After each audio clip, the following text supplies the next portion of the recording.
We all like to think we're in control, that our success, yeah, that's all skill and hard work. But what if most of it is just luck? Today, we are diving deep into Nassim Nicholas Taleb's game-changing book, Fooled by Randomness, to find out how often we mistake pure chance for genius and why that little mistake can be absolutely catastrophic. All right, let's start with a little thought experiment. Imagine an eccentric billionaire puts a revolver on the table. He tells you there are 6 chambers, but only one has a bullet. He says, spin the cylinder, put the gun to your head, pull the trigger. If you survive, you get $10 million. Cash. So, what do? Do you pull the trigger?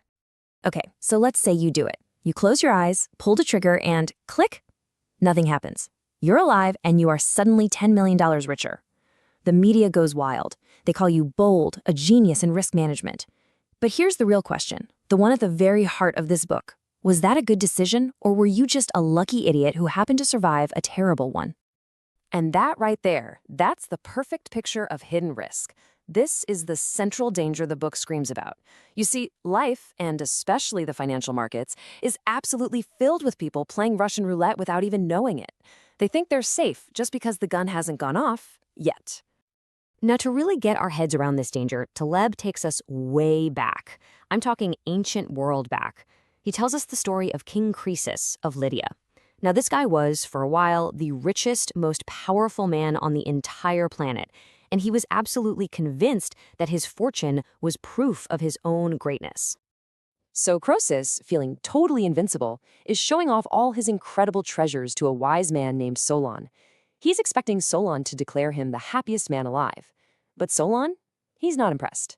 Instead, he drops this chilling line, which basically means, dude, as long as you're alive, randomness can still come along and completely wipe you out. Of course, Croesus just kind of blows him off. I mean, what does this guy know?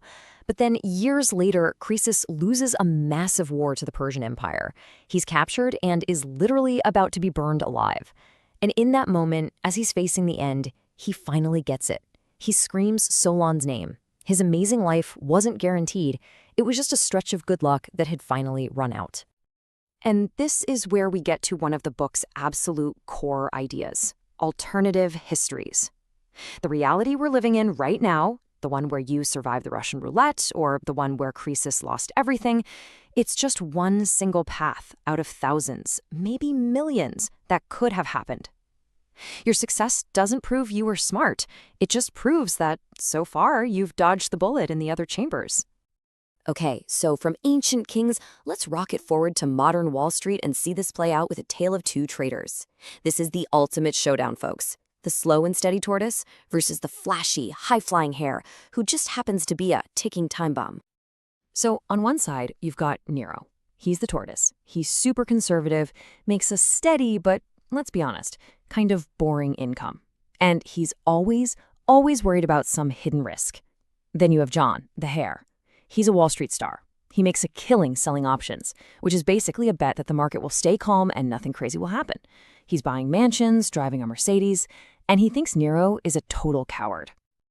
And for 5 straight years, John looks like an absolute god.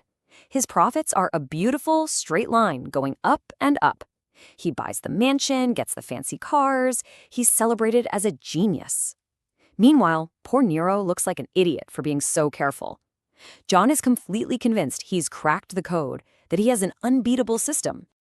And then it happens, the inevitable. In the summer of 1998, the markets get hammered by a rare, totally unpredictable event, a true shock to the system, what Taleb would later famously call a black swan. And because John's entire strategy was a bet on normal, this one moment of pure chaos didn't just erase his profits. It wiped him out. Completely. We're talking his job, his mansion, his reputation, gone. In an instant. Taleb puts it perfectly. He was picking up dimes in front of a steamroller, and eventually, the steamroller showed up. So this begs a huge question, right? If success can be this random, why do we constantly look at people like John and call them brilliant? Why are we so quick to buy books from billionaire gurus thinking they have all the answers? Well, Taleb says it's because our brains are basically hardwired to be fooled. Check out this thought experiment from the book. Imagine you start with 10,000 fund managers, and let's say their decisions are totally random, like flipping a coin. Well, after 1 year, simple probability says about 5,000 of them will have had a winning year, just by chance. Let's keep going. After 3 years, you're down to 1250. And after 5 years of pure coin flipping, you'll still have over 300 managers with a perfect track record. The financial news will call them geniuses, but they're not. They're just the lucky ones who survived a random game. It's kind of like that old idea about putting a million monkeys at a million typewriters. Given enough time, one of them will randomly type out the complete works of Shakespeare. But would you then ask that monkey for writing tips? Of course not. And yet, we do the exact same thing in finance and business all the time.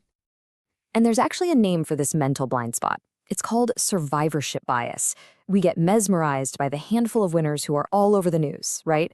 And we completely ignore the vast, silent cemetery of failures, all the people who followed the exact same strategy as the winner, but just weren't as lucky. Their stories are invisible. So the million-dollar question is, how do we avoid this trap? How do we stop being what Taleb calls the turkey? The bird that gets fed every single day, thinks life is amazing, and has absolutely no idea that Thanksgiving is just around the corner. Well, it all comes down to a really fundamental shift in how you think. Most people are obsessed with probability. They ask, how often am I going to win? Taleb says that's the wrong question. You need to ask about the payoff. What happens when I'm wrong? It doesn't matter if you win 99 times out of 100 if that one loss completely bankrupts you. You have to focus on the size of the consequence, not just the frequency.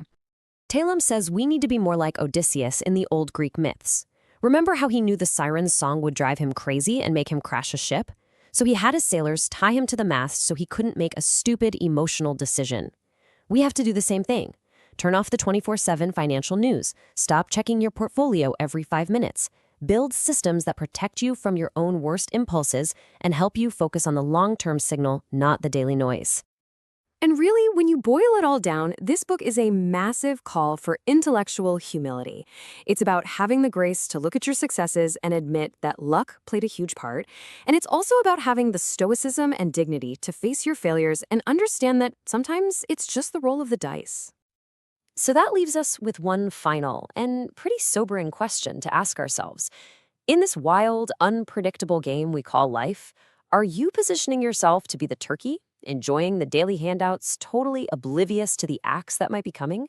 Or are you aiming to be the butcher, the one who understands randomness, respects it, and is actually prepared to survive it?